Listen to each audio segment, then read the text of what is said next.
नमस्ते दोस्तों, आज है 4 फरवरी और दिन है बुधवार। तो चलिए इसी के साथ नजर डालते हैं भारत की 25 सबसे बड़ी खबरों के ऊपर।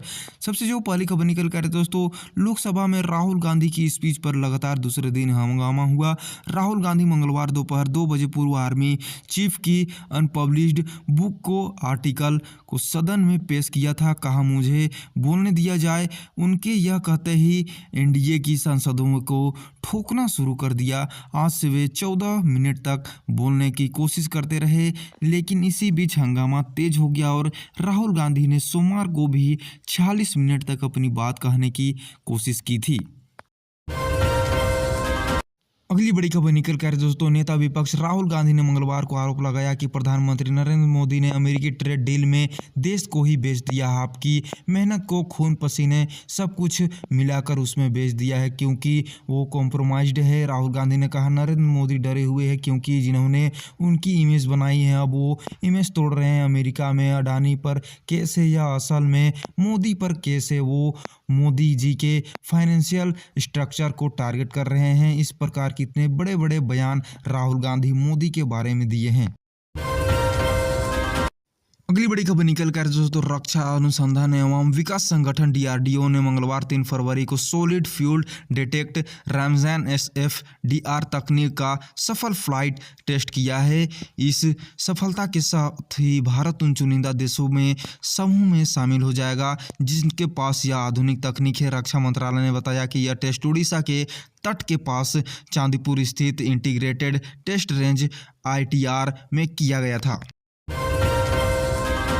अगली बड़ी खबर निकल कर दोस्तों, केंद्र सरकार ने मंगलवार को सुप्रीम कोर्ट में कहा कि सोनम वांगचुक को इसलिए हिरासत में लिया गया है क्योंकि वो पाकिस्तान और चीन के सटे संवेदनशील बॉर्डर इलाके में लोगों को भड़का रहे थे। जस्टिस तरुण और जस्टिस पीबी वार्ले की बेंच लद्दाख हिंसा से जुड़े मामले में वांगचुक की गिरफ्तारी को खिलाफ दायर याचिका पर सुनवाई कर रही थी। Solicitor general SG Tushar Mehta ने कोर्ट को कहा कि राष्ट्रीय सुरक्षा कानून एनएसए के तहत हिरासत का आदेश देने से पहले सभी जरूरी प्रक्रियाओं का पालन किया गया है।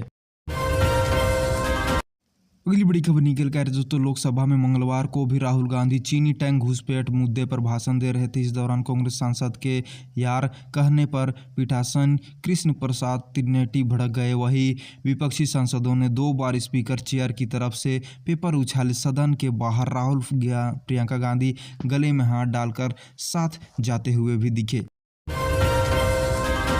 अगली बड़ी खबर निकल कर दोस्तों, अमेरिका के ट्रेड डील पर भारत सरकार का पहला बयान आया है कि मंगलवार को केंद्रीय वाणिज्य मंत्री पीयूष गोयल ने मीडिया से कहा कि इस डील में किसी की भी हितों से समझौता नहीं किया गया है। यह एक ऐसी डील है जिस पर हर भारतीय को गर्व होगा। उन्होंने कहा कि पीएम मोदी ने हमेशा एग्रीकल्चर और डेयरी दोनों सेक्टर को सपोर्ट किया है, उनके हितों की रक्षा की है। जो लोग अलग अलग सेक्टर में इन्वेस्ट करना चाहते हैं, खासकर ऐसे सेक्टर में जिनमें ज़्यादा मेहनत लगती है और जो लाखों लोग रोजगार देते हैं, उस प्रक्रिया में यह काफ़ी ज़्यादा फायदेमंद होगा।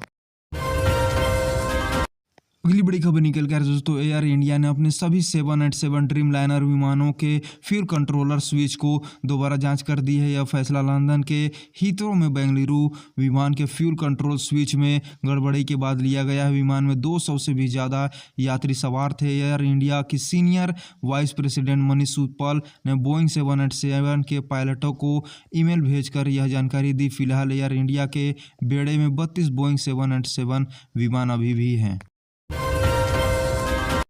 अगली बड़ी खबर निकल कर तो सुप्रीम कोर्ट ने मंगलवार को मेटा व्हाट्सएप को उनकी प्राइवेसी पॉलिसी पर बड़ी फटकार लगाई है। कोर्ट ने कहा है कि हम आपको एक भी जानकारी शेयर नहीं कर सकते हैं, इजाज़त नहीं देंगे। आप इस देशवासियों के अधिकारों के साथ खिलवाड़ नहीं कर सकते। सीजे सूर्यकांत ने कहा, यदि आप हमारे संविधान का पालन नहीं कर सकते हैं तो भारत छोड़ दे। हम नागरिकों को प्राइवेसी से समझौता नहीं होने देंगे। अगली बड़ी खबर निकल कर दोस्तों, पश्चिम बंगाल के मुख्यमंत्री ममता बनर्जी ने मंगलवार को इलेक्शन कमीशन पर सवाल उठाया कि चुनाव से ठीक पहले एसआईआर क्यों किया जा रहा है। 4 राज्य बंगाल, तमिलनाडु, केरल और असम में चुनाव होने वाले हैं। एसआईआर 3 राज्यों में हो रहा है लेकिन भाजपा शासित असम में नहीं क्योंकि वह डबल इंजन राज्य है। ममता बनर्जी ने घुसपैठियों पर कहा कि ये लोग बीजेपी घुसपैठिया की बात करते हैं लेकिन ये तो आपकी जिम्मेदारी है। बॉर्डर की रखवाली केंद्र की जिम्मेदारी है, ऐसे में घुसपैठ के लिए वही जिम्मेदार हैं। अगली बड़ी खबर निकल कर है दोस्तों, जम्मू कश्मीर में उधमपुर जिले में मालजल्टा में छिपे आतंकवादियों के साथ सुरक्षा बलों की मुठभेड़ शुरू हो गई। अधिकारियों ने बताया कि आतंकियों की मौजूदगी से जुड़ी ठोस खुफिया जानकारी के आधार पर सुरक्षा बलों ने इलाके में घेराबंदी और तलाशी अभियान शुरू किया है। अभियान के दौरान आतंकियों ने सुरक्षा बलों पर गोलीबारी कर दी है, जिसके बाद मुठभेड़ शुरू हो गई है। इलाके में अतिरिक्त सुरक्षा बल भेजे गए हैं और ऑपरेशन जारी है। आगे भी जानकारी का इंतजार है। चलिए दोस्तों, भारत की मौसम के बारे में बात कर लेते हैं। उत्तर भारत में मौसम एक बार फिर से बदला है। इसका कारण है दो वेस्टर्न डिस्टर्बेंस। मौसम विभाग के मुताबिक 3 फरवरी तक पहाड़ी राज्यों जम्मू कश्मीर, हिमाचल प्रदेश, उत्तराखंड में बारिश और बर्फबारी होगी। मध्य प्रदेश 20 जिलों में बारिश का अलर्ट जारी है। राजस्थान के 17 जिलों में कोहरे और येलो की अलर्ट जारी है। इसके साथ ही तापमान में बढ़ोतरी हुई। अगली बड़ी खबर निकल कर दोस्तों, Indian political action committee IUPAC के कोलकाता ऑफिस पर डाली गई रेड मामले में सुप्रीम कोर्ट की सुनवाई टल गई है। अब 10 फरवरी को सुनवाई होगी। यह रेड कोयला तस्करी घोटाले की जांच में 8 जनवरी को की गई थी। ईडी ने इस मामले में सुप्रीम कोर्ट में पश्चिम बंगाल सरकार के खिलाफ याचिका दायर की थी। आरोप है कि रेड के दौरान सीएम ममता मौके पर बंगाल पुलिस के अफसरों के साथ पहुंची और अपने साथ सबूत लेकर चली गई। अगली बड़ी खबर निकल कर दोस्तों, नीमच में आंगनबाड़ी केंद्र पर मधुमक्खियों ने हमला कर दिया। बच्चों को उनसे बचाने के लिए केंद्र में खाना बनाने वाले स्व सहायता समूह की अध्यक्ष कंचन बाई मेघवाल मधुमक्खियों के सामने खड़ी हो गई। उन्होंने अपनी जान की परवाह किए बिना ही सभी बच्चों को तिरपाल और दरी में लपेट दिया, फिर अंदर के कमरे में भेजा। इतनी देर में कंचन बाई को कई मधुमक्खियों ने काट लिया। गंभीर हालत में उन्हें अस्पताल ले जाया गया, जहाँ डॉक्टरों ने उन्हें मृत घोषित कर दिया। अगली खबर निकल कर दोस्तों, मुरैना जिले में पैसे न देने के विवाद में एक दलित युवक को साथ अमान्य और आपत्तिजनक व्यवहार का मामला सामने आया है। युवक को मुर्गा बनाकर थप्पड़ मारे गए और उससे अश्लील हरकतें कराई गई। घटना का वीडियो सामने आने के बाद पुलिस ने जांच शुरू कर दी है। मामला अंबा थाना क्षेत्र का है। पीड़ित युवक आरोपी की है गली में किराए में रहता था, जो कि डर के चलते युवक का परिवार घर छोड़कर कहीं चला गया है। एसपी समीर सौरभ के अनुसार आरोपी आभास उर्फ धर्मेंद्र तोमर पर मामला दर्ज कर गिरफ्तार भी कर लिया गया है। अगली बड़ी खबर निकल कर दोस्तों, सीएम योगी ने मंगलवार को लखनऊ के ताज होटल में यूपी फार्मा कॉन्क्लेव का इनॉग्रेशन किया। उन्होंने कहा कि 2012 से 2017 के बीच में यूपी में 900 से भी ज़्यादा दंगे हुए हैं। ऐसा कोई शहर नहीं था जिसने कर्फ्यू का दौर ना देखा हो। कोई व्यापारी भी ऐसा नहीं था जिसने गुंडागर्दी का टैक्स ना दिया हो। अपराध हावी था। ऐसे वक्त में मुझे दायित्व सौंपा गया। हमने तय किया कि जीरो टॉलरेंस। अगर अपना व्यक्ति को भी गलत करेगा तो उसके लिए भी वही कानून लागू होगा जो माफिया और अपराधी के लिए होता है। बहुत बार लोग टिप्पणी करते हैं कि पुलिस ने गोली क्यों मार दी। अगर पुलिस गोली ना मारे तो क्या खाए। दोनों काम एक ही साथ नहीं चल सकता। इस प्रकार के बड़े बड़े बयान सीएम योगी के साथ एक भाषण में दिया गया। अगली बड़ी खबर निकल कर दोस्तों, भोपाल जिला कोर्ट परिसर में वकीलों ने 11वीं की छात्रा से रेप ब्लैकमेलिंग के आरोपी को पेट दिया। कोफीजा पुलिस सोमवार को आरोपी ओसाफ अली खान को कोर्ट में पेश करने के लिए ले आई थी। इसी बीच वहां मौजूद वकीलों की भीड़ ने उसे घेर लिया और मारपीट शुरू कर दी। हालात इतने बिगड़ गए थे कि पुलिसकर्मियों और वकीलों के बीच झुमका झटकी की स्थिति भी बन गई थी। इसके वीडियो भी सामने आए हैं। इस वीडियो में 2 फरवरी को बताया जा रहा है कि आरोपी को देखते ही वकीलों का गुस्सा भड़क गया, जिसके बाद वह मारपीट करना शुरू कर दिए। अगली बड़ी खबर निकल कर दोस्तों, हिमाचल प्रदेश के कुल्लू जिले में 15 वर्षीय किशोर ने आत्महत्या कर ली। इंडोनेशिया की दोस्त लड़की से कुछ दिन से संपर्क नहीं होने की कौशिक राय से परेशान हो गया था। उसने घर पर ही मफलर से फांसी लगाकर जान दे दी। इसके बाद पुलिस ने शव को कब्जे में लेकर आगामी कार्रवाई कर रही है। मृतक की पहचान कौशिक राय पुत्र रतन कुमार निवासी जलपाईगुड़ी पश्चिम बंगाल के रूप में हुई है। वह कुल्लू के भूतर स्थित वर्कशॉप कॉलोनी में किराए के कमरे में अपनी बहन के साथ रहता था।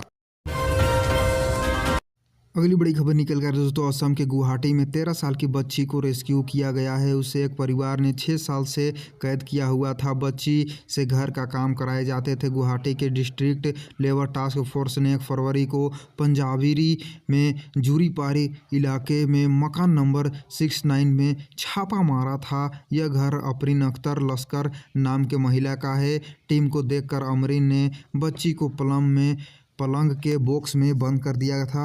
ऊपर से गद्दा बिछाकर परिवार के सदस्य को भी लेटा दिया था।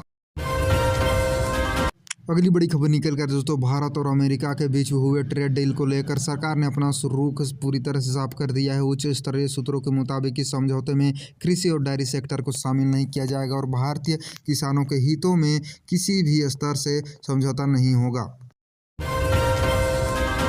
चलिए दोस्तों दुनिया की कुछ बड़ी खबरों के ऊपर नजर डालते हैं। रूस ने मंगलवार को कहा है कि भारत सरकार की ओर से अब तक कोई भी आधिकारिक बयान नहीं आया है जिसमें यह कहा गया हो कि भारत रूस से तेल खरीद बंद करने जा रहा है। रॉयटर्स के रिपोर्ट के मुताबिक क्रेमलिन के प्रवक्ता रूस के प्रवक्ता दिमित्री पेस्कोव ने कहा है कि रूस भारत को लेकर ट्रंप की टिप्पणियों का विश्लेषण कर रहा है। जब उनसे सीधे पूछा गया कि भारत क्या रूस से तेल खरीदना बंद करने का फैसला कर लिया है तो उन्होंने कहा कि अब तक दिल्ली की तरफ से इस मुद्दे पर कोई भी बयान नहीं आया है।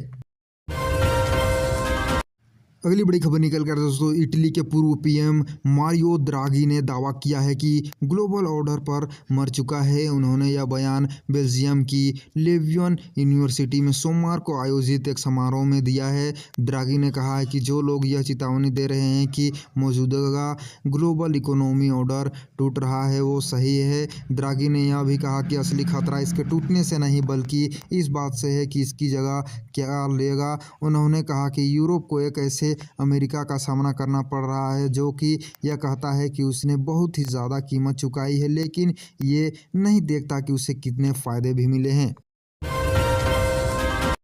अगली बड़ी खबर निकल कर दोस्तों नॉर्वे की क्राउन प्रिंसेस मेटी मारिट और यौन अपराधी जेफरी एप्स्टीन के बीच में संबंध सामने आने से विवाद छिड़ गया है। अमेरिकी जस्टिस डिपार्टमेंट की ओर से 30 जनवरी को जारी की गई एप्स्टीन फाइल्स में प्रिंसेस का भी नाम 1000 से ज़्यादा बार आया है। नॉर्वे के अखबार बीजी में रिपोर्ट के मुताबिक इन फाइलों में मेटे मारिट और यौन अपराधी जेफरी एप्स्टीन के बीच 2011 से 2014 के दौरान हुए कई ईमेल शामिल है। दोनों के बीच लंबे समय तक संपर्क भी रहा है।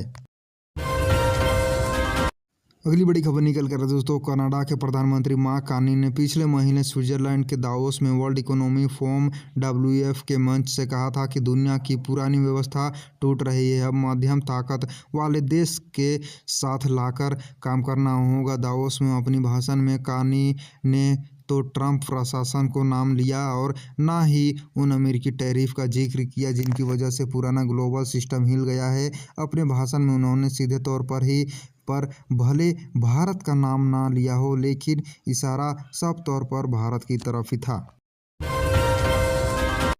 अगली बड़ी खबर निकल कर दोस्तों ईरानी जर्मन पत्रकार मिशेल अब्दुल्लाही ने ईरानी सरकार पर चौंकाने वाले आरोप लगाए हैं। उन्होंने कहा है कि ईरानी सुरक्षा बलों ने विरोध करने वाले महिलाओं के खिलाफ बलात्कार और म्यूटिलेशन विकलांग करना को हथियार के रूप में इस्तेमाल किया ताकि वह लोगों में ज़्यादा से ज़्यादा डर पैदा कर सके और संघर्ष रुक जाए।